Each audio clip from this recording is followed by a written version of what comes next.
Welcome to The Story Thinker, a Webtoons and Witcher podcast for superfans with scene-by-scene analysis.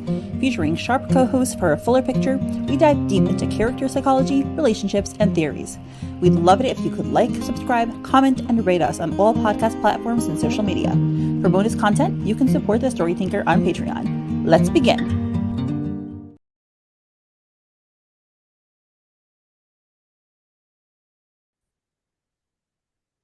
Hello, everyone, and welcome to Hyacinth 58 Foredoomed Future. And today we are here with Bundin, Mossy, and Iris.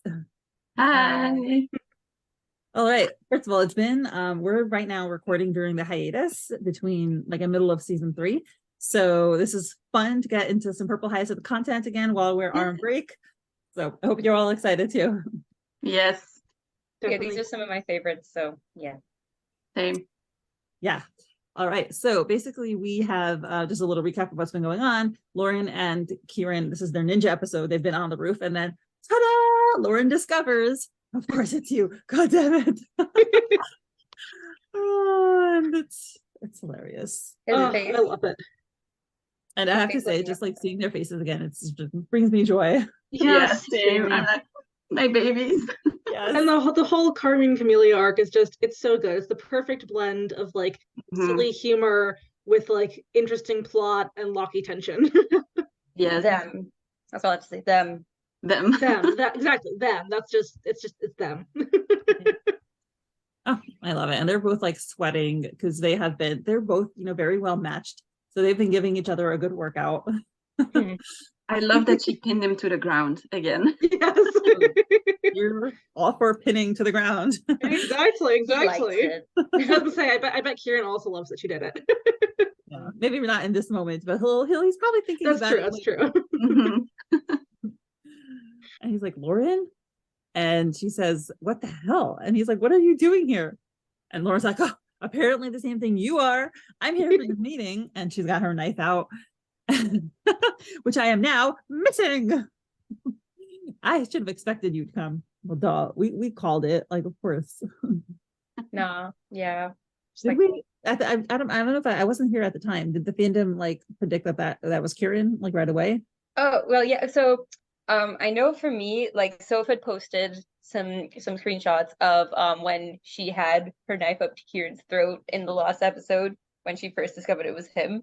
So people knew it was like, is that him in like a hood? Is that like, and then as soon as we saw the ninja, it's just like, oh, yeah. And then also, I mean, just like, who else is it gonna be with those shoulders and those proportions? Who knows about this? Also, the fact that they both use the same, well, they get into it later, but the fact that they use the same, like the bugs together. As soon as I saw those 2 jars, even before the episode where it shows that they both have it, I'm like, they both put bugs in each of the jars, didn't they? I have a comment. I look at that comment sometimes and I'm just like, I predicted it. I love that. So satisfying. Mm-hmm. It really is. That was great. The awkward miscommunication where they're both thinking the same thing and don't coordinate with each other. Yeah, because they're so much alike and they're so destined for each other. I was about to say, it's like it shows how similar they are and how they think and how well matched they are mentally. Not emotionally right now, obviously. Yes, no, emotionally there's a lot going on at the moment, but no, absolutely. I mean, they have similar ideas when it comes to missions and infiltration, and yeah, they think in the same way. So they're well matched when they're not dealing with trauma. And Kieran says, I thought you were a threat. Stabs the roof right next to him. Deserve that. Honestly. Like, curious. I thought the same when I saw those shuriken, I don't know how to pronounce it, flying at me. Ninja stars. Yes. I'm so irritated. I also just love, I don't know, Lauren just looks very angry and badass in that panel. I just love that energy for her. Yes. Yeah. And she's wearing a dark ninja suit, but Kieran is like in red. It's totally obvious.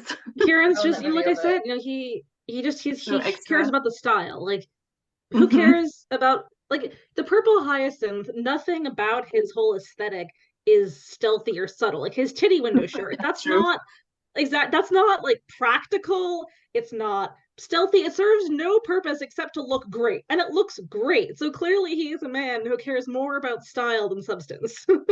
Yeah. And we benefit from that as a result. Absolutely. The Praise bright and ass. bless the titty window shirt. Yeah, The I think he's very bright-ass confident bread in himself and his window. physical abilities. So he's like, I don't care if people notice me. I will, you know, overcome them if needed. Yeah. And he's still looking up at her. And now he starts getting up and he's like, well, I didn't expect the law-abiding officer Sinclair to turn into a mastermind criminal. Birds of a feather, I suppose. See, he already knows. He knows. Yep. Like, worry not. I'll keep this short. Oh my God, she's. I also love that energy, like that. Anger. She's so pissed at him, which is very understandable. And like I don't. Oh, sorry, I didn't interrupt. Go ahead. Oh, I don't want to diminish the, you know, since this is not that long after the infamous 43. I don't want to, of course, diminish that serious topic. She has a right to be angry, but I also love her anger. I just love the like sort of snarky, like somewhat, just kind of the snarky anger of like, oh, I thought you were a threat. Stabs the roof next to him. What were you saying, Iris? Yeah, I think Kieran is like trying to go back to their old dynamic, but Lauren won't budge, of course, because of what happens, and it's so good. The tension is so good. Yeah, he tries that in one of the other episodes. Yeah. I think it was like 52 or 52, 53, I forget which one, where he really tries to like bring that energy back, and she just doesn't let it, because he just kind of, he knows that he messed up, and he knows that now they have to be stuck together. So he's trying to get that, like, trying to like get back on that level. But it's like he's gonna need to work harder at that in order to regain even like a smidge of what they had before. So it's gonna take time, probably just time, and also he has to really genuinely prove to her beyond, which I think also then takes time. So prove to her that he knows he messed up, and that behavior is not remotely acceptable, and that it won't ever happen again. Yeah, so now, you know, she's just like literally turns her back to him, goes far away from him, really demonstrating her removal from him, and says, I really don't care what you do, just don't bother me. Very clear. And we have episode 58, and now we have I think that's Lauren, right? Yeah, she's wearing black. Lauren hopping down from the roof outside the room where they're meeting. We see them through the windows, and she is, you know, by the window, and she thinks to herself, so much for coming prepared. Can't I just peacefully listen to the rest of the meeting? I like how she refers to this like high stakes, dangerous situation as like a peaceful. Right. It's like eavesdropping. It's true, but it's also, you know, eavesdropping on the phantom side, which I feel like always carries a little bit of a risk. And then she hears shh. This is so funny. Like, what? And there's Kieran coming behind her. And he's so nervous. He's like, oh, he's so scared of her. I just love the way Soph draws their eyes in these several pictures. It's just it's so entertaining. Very anime-esque. I love it. It's so expressive without having to be too detailed, and just it's really highlights like the comedy of stuff like this, where she's like, don't disturb me and leave me alone, and he's just there like, hi. No, absolutely. I think really, since obviously there is a lot of serious subject matters in terms of their relationship and where they're at, but I think Soph really balances that so well with this little humor of the way she draws them, of them, you know, having the same idea and messing each other up, and just it's some of my favorite moments. And he's like, what do you want me to do? I can't listen right in front of the door. So cute. Just so cute. It's so it's cute to see Kieran, you know, because Kieran is usually so suave and confident and I don't know, abrasive is the right word, but like somewhat some kind of like tough or teasing. And now he's in the defensive position, you know, where he's apologetic. And so that's a reversal for him. Fun reversal. I like this entire sequence with them just kind of like sign languaging at each other is really funny to me. Just like, Yeah. She hates his guts. He's really like upset at what he did as well, and just being like, I messed up. But right now the priorities mean that they're trying to like eavesdrop, but now they can only just be like, what are you doing? What do you mean? It's just cute. Definitely. I love them so much. Yeah, same. I love Loki's sort of trend, I guess, or habit of the chaotic gesturing and sign language, obviously with, you know, their first loon mission. You have them like desperately again with the not great communication and trying to sort of think on their feet and just gesturing wildly. It's really funny. And she's like, there are other walls. And he's like, there are guards everywhere. And again, I don't know how they're communicating. They can't even read their lips because their mouths are covered. They're probably whispering, baby. I guess. Yeah. Yeah. They're like whisper screaming at each other. He's like, not my problem. Shut up. And turns around, and now they're both listening. And we hear them saying from inside the room, no, we can't accept any more delays. Everything is almost ready. And Lauren's, you know, listening attentively. We strike in less than 2 months. And both of them, both Lauren and Kieran, are affected by this, you know, like nervous. And then we have a glimpse inside the room, and we see, let me see if I remember people's names. Flemings? Ryan Flemings. Okay. Oh, right. He's still alive here. Yeah, right. I was about to say, we're gonna like spoil I forgot who for a in this room moment. is dead. Oh, whoops. Yeah, I mean, we were I mean, theoretically not supposed to spoil for future episodes, even though true. like probably everyone. I know it's been so long since we recorded an old episode. I forgot about it. Yeah. Okay. Anyway, I don't know how many people like listen to the podcast if they haven't already like caught up with the story, but I don't know.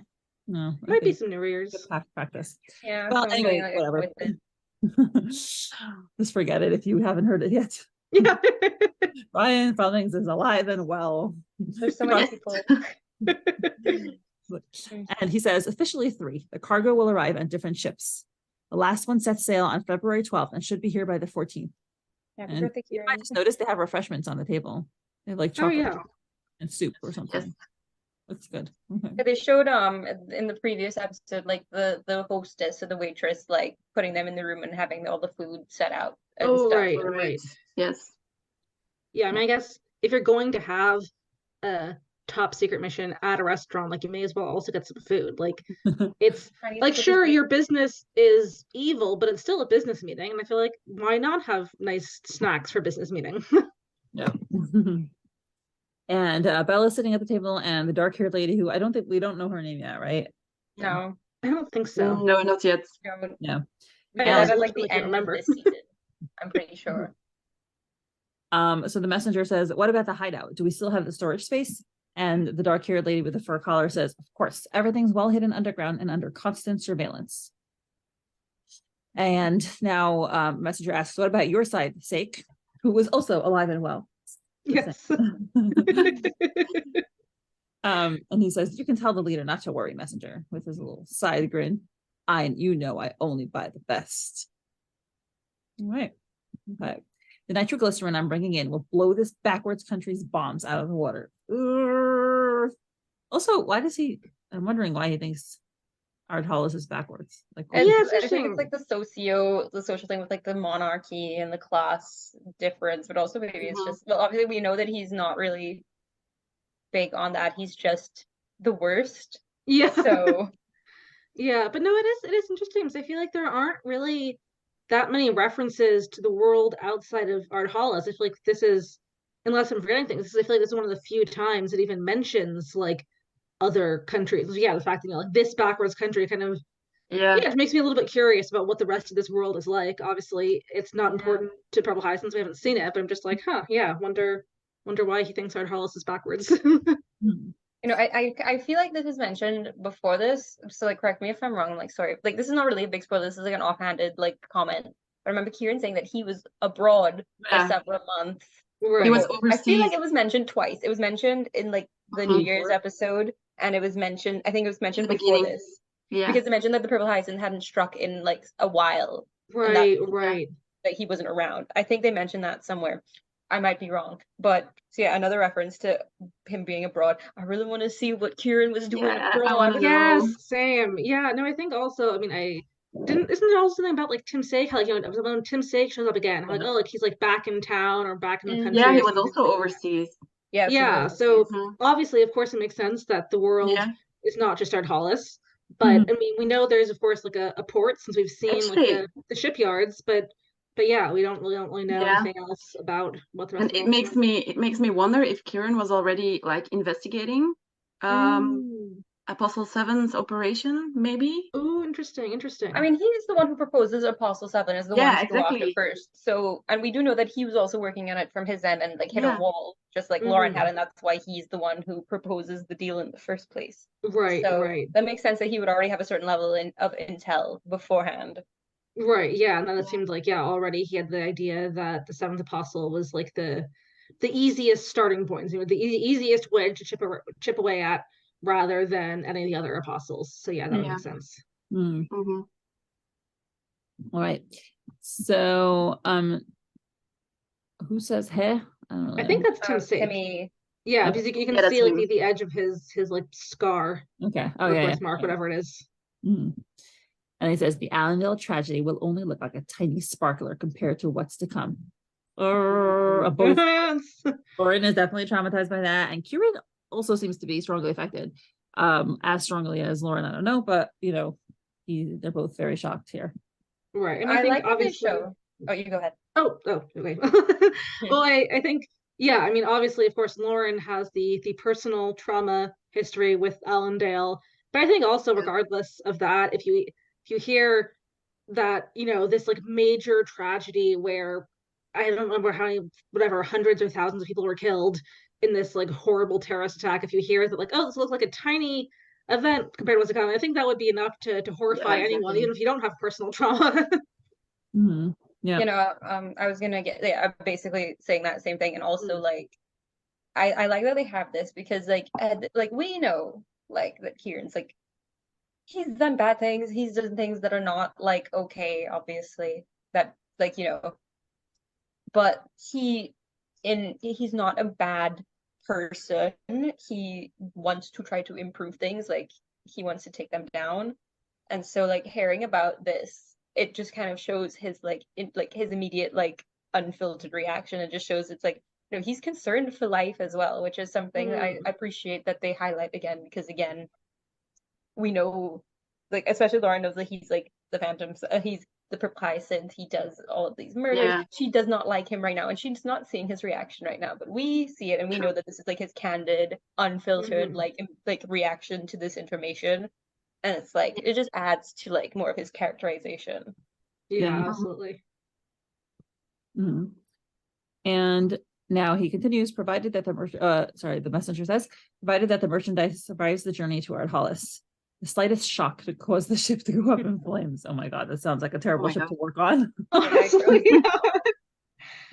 no, really, like, yeah, what a shitty job having to be the one to transport highly unstable nitroglycerin. Like if you accidentally drop a crate, or if you like trip, or if you hit some like rough waters, like boom, goodbye, everyone's dead. And Tim says, we've taken precautions and several batches have already reached port safely. The remaining will travel with our weapons. Even with only what we have now, no one will be able to stop us. Messenger stands up, says, good. I believe all of us know what to do. Meeting is adjourned, and everyone else gets up, and now we see we hear tap tap tap, and Lauren is like panicking, like and she's like, okay, you know, it looks like they're opening, you know, about to step out, and she like gestures to Kieran, under the, you know, get down. Yeah, under the structure, and we hear a clack, and you know, we have a really nice view from the bottom of the messenger with his, you know, immaculate suit leaving. And, you know, stepping out, and Lauren is just like crouched under the floorboards. Yes. And then she looks at his wrist and she sees a tattoo. And she's like, a tattoo? Yeah. A tattoo has been the source of much speculation. But even back then, we already speculated what the tattoo was. Yeah, I know people who specifically figured it out before. And I was really like, because I wasn't told what it was. but then people had like screenshots of like conversations that they had like months in advance between like seeing the tattoo and when it was revealed what the tattoo was, of like figuring it out. And I was really impressed by that like level of analysis. Oh, absolutely. I feel like I joined Purple Hyacinth fandom fairly late. By the time I like caught up to recent episodes, it was the like second circus arc. But yeah, wow. so yeah, I only finished like I guess a year. Yeah, it was about a year ago. But anyway, so obviously I didn't really, since I was binging, I didn't really theorize much, since I was like, oh, what's happening next episode. Yeah. But looking back, I've like seen some older theories people have posted from when things occur, and it always impresses me because I feel like even if I had been reading this when it came out, I don't think I would have thought of those things. I see things, I'm like, how like you were right, but like how were you right? How did you think of that? The theories chat in 2020 popped off. It was wild in there. They were throwing out so many things. Not all were hits, but a lot of them were accurate. Or like accurate enough. And it was really impressive. That's funny. Yeah, so should we reveal what the tattoo is? I mean... Okay, spoiler alert, skip to like 10 seconds from now or 20 seconds from now if you want. I don't know where this would go. But yeah, you can do the honors, Mindy. Well, it is a circus tattoo because it looks like a circus tent. And we know whose tattoo it is. Probably. Yes. Probably. Yeah. Yes. And if we say his name, they're gonna be like, I don't know who this person is. Okay, so we're oh yeah, that's true. We haven't met him yet. No, and we don't know of his existence. That's true. I forgot that. Yeah, at this point in time, we have no clue who that man is. Know so much now. Yeah. Oh my. And then she asks herself, and what is that smell? And she sees him walking, looks like he's walking in the sand garden. And then thump, everyone else, walks out. And then I'm trying to say, what does she see? She's like, wait, the messenger is not with them. Yeah, he disappears. Yeah. I think, she just sees the rest of the group walk out with, he's already gone. But the messenger is gone. Oh, yeah, very cool. And she's like, did he disappear out of thin air again? And we hear a clack. It sounds like the door to the outside garden has closed. And Lauren and Kieran pop their heads out. Their heads popping out. At the same time. Because they're like, and she's like, I lost the messenger. We need to go find him. And Kieran says, I saw him go to the other side of the garden. Lauren, could he have gone back inside? And Kieran's like, he has a bird face. Might not be the best idea. Just follow me. And they're like tip-tapping, trying to be quiet. And Kieran says, stop, guard. And she's like, Kieran. And then she's like, there's someone coming from the other side too. They'll corner us. Of course. And she's like, she's trying to fiddle with the door and unlock it. She's like, come on. Oh my God, you just feel the panic.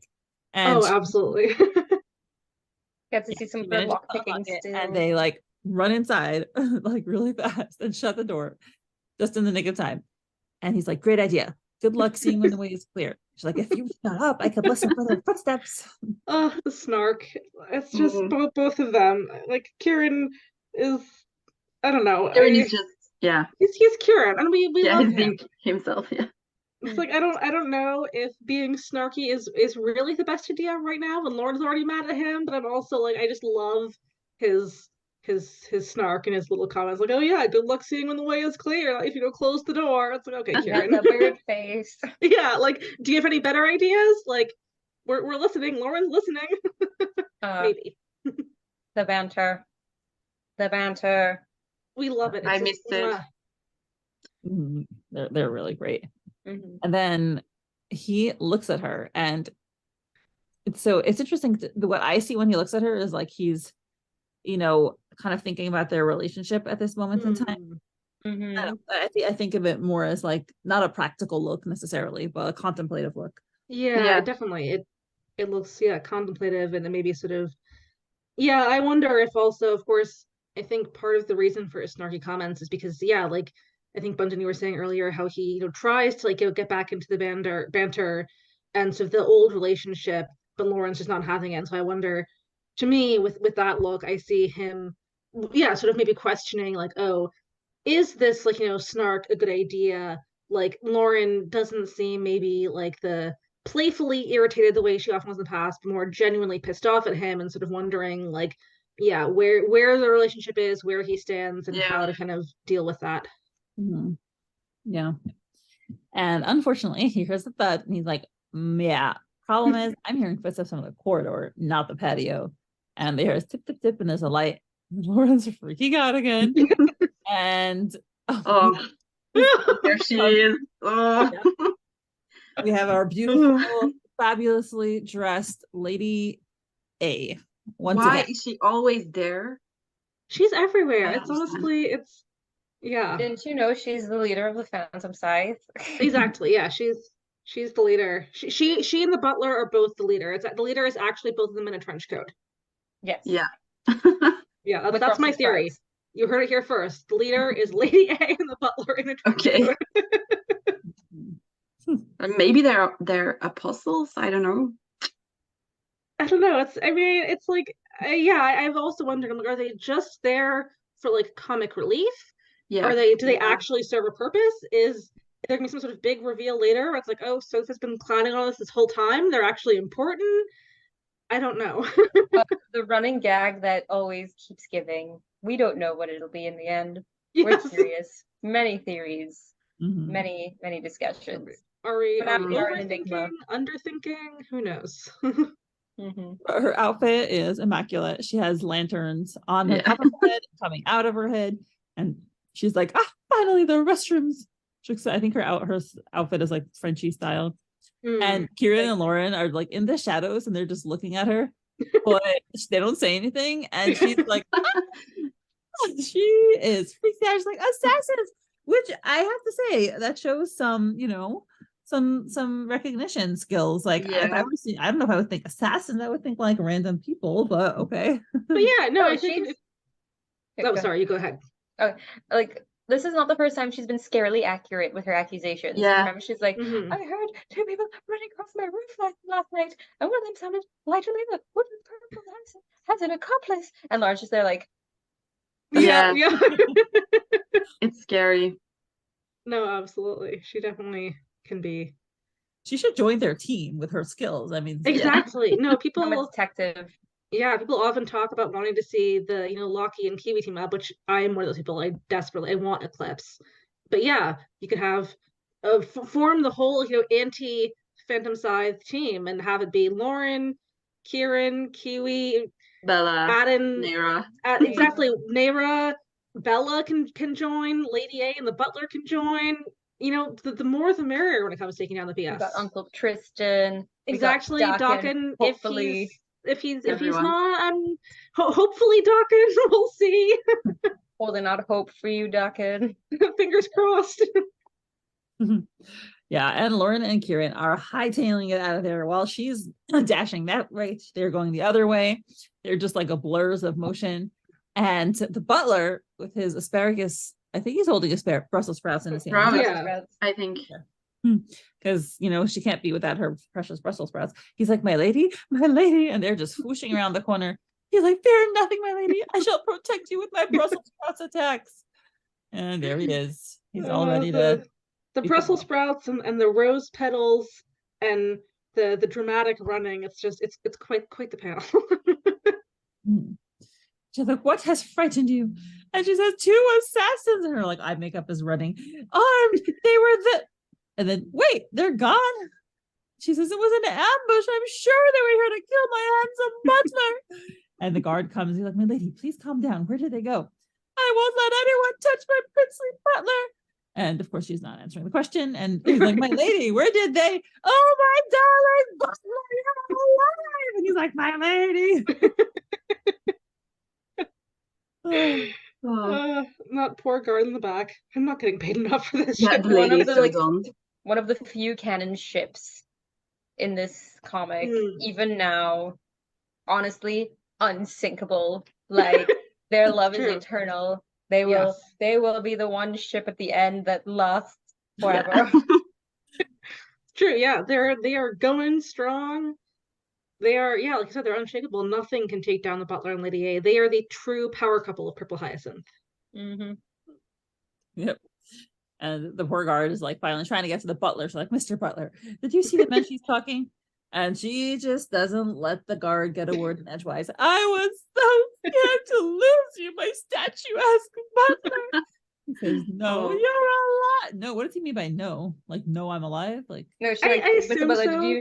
did you see the men she's talking about? oh, okay, yeah, okay, sorry. Yes. And she's like, you're alive. And the guard is just like, Yeah. yeah, well. And then she's like, where is the exit? Lauren and Kieran are just dashing around, going around the corners. They are like desperate and they're hilarious. And we hear lots of taps. And, you know, there's a bunch of people coming down the hallway. She slams them into the wall and she's like, stop. And then she looks around and she sees storage room, staff only. The door is ajar. So, of course, she grabs Kieran, yanks him into the closet, and shuts the door. Oops. We love it. Oh, I love the closet. I love how she slams him into the wall again. She does that a few times. Yeah. Yes. Story. Yeah, definitely getting her They anger both out. have a habit of that. Yeah, there's a few times when Kieran has also at least one time when he like pulls Lauren into an alleyway fairly early on and slams him against the wall. Just Yeah, and she's you know, I think at this point she's getting her anger out at him. So solid. Yeah. and now we have two waitresses coming down the hall and they're like, do you think the lady is crazy? There's literally no one. She always does that. She's drunk, she's probably hallucinating. She just drinks all the time. And she says, I mean, she Like, did mistake a alcoholic. private dining booth for a toilet. Oh, And then, and then, oh dear, they're sitting there by the door, and then they hear, uh-oh. you locked the storage room when you used it earlier? Oh, shizzle. Oh no. And she's like, I think. And then Lauren and Kieran are just looking at each other with like, Panic. oh my gosh. Yeah. And she's like, Helen, I told you to always lock the storage room. Oh my God. Then they open the door. And it's like Lauren's just like, she's become a ghost. Yes. Huddle bear. And she opens the door. She's like, see, it's still unlocked. Slams it. We already had costume mischief from us. The boss won't be happy if it happens again. Luck. Here. It's like, I'm sorry, I'll remember next time. And then Lauren and Kieran are just like standing there flabbergasted at the door, still in ghost form. Yes. I love it. This is so funny. No, just yeah, the little like all The way she like, draws them in like ghost figures, it's so funny. Yes, I love it. We've all felt that way. We're just like, Yeah, just like that like, moment of panic. It's just like they're like, Yeah. It's great. It's just awesome. And Lauren tries to unlock it, and she's like, there's no lock on this side of the door. It can't even be picked. I think we're stuck. Here. And then Kieran's like, here for a while. Wait, did Kieran say both of them? I'm just Yeah. we love it. Honestly, nothing like locking two characters in a small enclosed space, and when there's a lot of tension between them and making them deal with their issues. It's just I love that. it was Forced all the time. proximity. Forced proximity is such a good trope. I love it. I love me my tropes, honestly. Purple Same, Hyacinth is same. very tropey. Doesn't mean it's bad. I Yeah. love me. Oh, A strategic use of tropes can be so potent. absolutely. No, And honestly, this is a potent mix for me. This is like my catnip. same. No, honestly, as a former English major, someone who has an English degree, I feel like I'm a big fan of tropes when they're done well. Because like, sure, it's all well and good to like try and be original and come up with new things, but sometimes we just want tropes. Sometimes tropes work for a reason. Sometimes Forced there's only one bed. proximity. Exactly. Like, We're I still don't waiting care for if that. it's a cliche. I don't care if it's a trope, but give it to me, please and thank you. Yes. Yeah, and the note that they wrote, so Fro, I just realized before I submitted the episode that the butler had no teeth and that big candle where he ran towards Mrs. Arthurham. I was too lazy to fix it. Who needs teeth? They don't even have eyebrows, am I right? That's awesome. I Oh, love such a good so full episode. openness. Well, are we ready to move on to the next one? Yes. Yeah, works for me. And it's just in time. We have a few minutes left, so perfect. So we'll exit out and I'll did see we you. want to do like quick like favorite panel thing or? Oh yeah, thank Oh you. yeah. Favorite panel. Kieran's our corner. Uh, So many good ones here. And also it's hard to choose. is it bad that I just want to be like the very first one because look at Yeah, them. I know the this isn't the reactions other are so good. episode. They're Mhm. honestly, they're so beautiful, both of them. I'm just like, Yeah, I'm gonna choose this one. ooh, Oh, that that's is such a a good nice one. one. I love its composition. Yeah. The perspective. I think for me, there are a lot to love. I think the panel of Lauren looking down at Kieran, right, a threat. I don't know if you see it very well. I just, one, I'm a simp for angry Lauren, and also two, again with the perspective, I just like the sort of, you can see Kieran on the ground, Lauren kind of towering above him, and the slightly snarky but also like genuinely angry comments. I really like it. What about you, Mindy? I love the ghost panels. I'm gonna go for the sake Yeah. of like originality. I'm gonna go for the one with Lady A when she's screaming. Fresh face, and we usually pick Lauren and Kieran, so like we have like visually different. And she's also hilariously entertaining. She is quite the character. Oh well, yeah, you could like see her uvula in the back, and it's like.